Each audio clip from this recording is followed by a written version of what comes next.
Angéline, 1819. Remember me, oh, pass not through my grave without one thought, whose relics stirring recline. Ouais, je sens que de moi tout amour se retire, que les sons d'amour ont épuisé ma lyre. Adieu de mes ennuis, le séduisant poison. Si jamais, cependant, dans ma jeune saison, j'ai des secrets du cœur colorés quelque image, et vers la muse antique adressé quelque hommage, muse de cet aveugle au chant digne du ciel, dans ma ruche déserte apporte un peu de miel. Qu'un sourire, on trouvera malheur ou toujours close, ressemble à ces baisers que le matin dépose sur des prés que fleurit leur fertile secours. Dis-moi, vers les coteaux transfuges des cours, des sources de lutèce, on voit l'humide reine, de ces flottants replis environnés sur Rennes. Pourquoi d'un jeune enfant fut conduit le berceau? Un long mal de séjour menaçait le flambeau, mais le soleil avait, sur les côtes vineuses, doré moins de 7 fois les treilles sablonneuses. Que cet enfant périt, comme un lys exilé, qu'a coupé la faucille en moissonnant le blé. Ou bien comme une grappe avant le temps cueilli, et presque verte encore par le pressoir meurtri. Son astre à l'horizon ne brilla qu'un moment. Forcé de vivre, heureux d'achever promptement, heureux qui peut ainsi, sans traverser nos peines, avoir de l'océan les rives si prochaines, et d'un cours si rapide au terme parvenu, s'endormir innocent soi-même inconnu. Cependant, l'on s'afflige en voyant disparaître un être bien-aimé qui nous attend peut-être.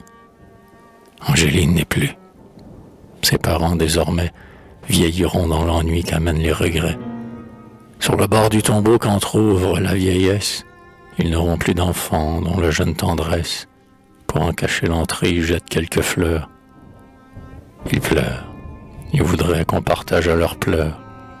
Aussi, par eux fondée, une fête pieuse prolonge encore les jours, dont la mort envieuse leur enleva trop tôt le céleste secours. Au penchant des coteaux transfuges des cours, des sources de lutèce on voit l'humide reine, de ces flottants replis environnés sur Rennes. D'Angéline expirée, on sait le souvenir, peut-être son nom vivra dans l'avenir.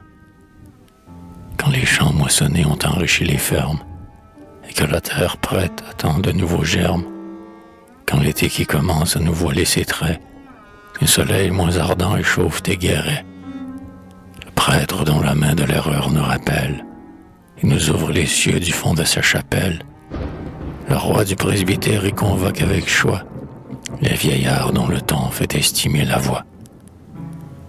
Il s'agit d'une fleur dont la simple parure des filles du hameau doit orner la plus pure. Mais du concile à Grèce, on voit souvent la cour, sans y rien décider, discuter plus d'un jour. Tel on voyait Platon et les fils d'Acadème, du degré des vertus méditant le problème, regretter quelquefois de ne pouvoir juger, ou que le premier rang ne put se partager. Après de longs débats, enfin, l'on se sépare. Le choix est fait, la fête se prépare. Et la jeune beauté promise à tant d'honneur ne peut, pendant longtemps, dormir de son bonheur. Le jour est arrivé. Le long de la colline, le cortège descend au tombeau d'Angéline. Là croît un églancier toujours chargé de fleurs. De ceux qui l'ont planté, c'est peut-être les pleurs. C'est lui qui, pour couronne à la Vierge pudique, offre de ses bouquets la blancheur symbolique.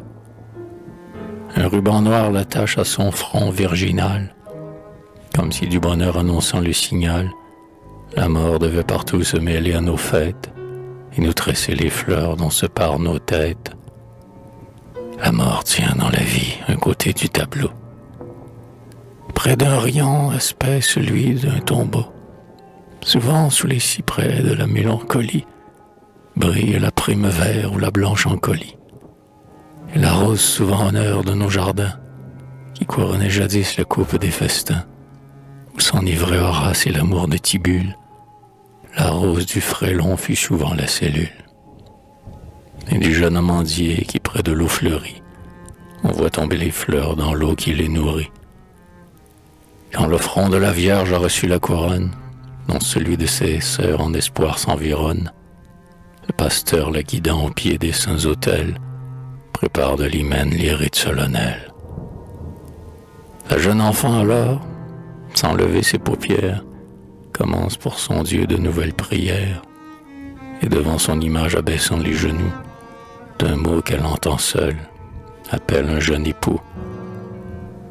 Et le prêtre leur dit: j'unis vos jeunes âmes, l'hymen c'est de l'amour sanctifier les flammes, aimez-vous et vivez, souvenez-vous toujours que la seule vertu peut donner d'heureux jours, suivez-la. Toi, ma fille, aujourd'hui jeune épouse, souviens-toi, quand le temps d'une haleine jalouse aurait terni la fleur dont on voit les parés, qu'elle n'est de vertu le symbole sacré qu'un seul jour, un moment, celui qui la voit naître, et le ciel vêtit par là nous apprendre peut-être qu'il faut de ces vertus soigner la pureté, autant que leur image a de fragilité. Soyez unis, jamais la main de l'indigence ne pourra de vos cœurs rompre l'intelligence. J'ai des présents pieux que je vous remettrai, vous aurez des enfants et je les bénirai. Je bénirai les noms que choisira leur mère. Voici le premier choix que son amour doit faire. Ceux qui de votre hymen ont préparé les nœuds, ont vu leur seul enfant, échappant à leurs vœux, s'arrêter pour toujours au pied de la colline. Vous savez quelle tombe est celle d'Angéline.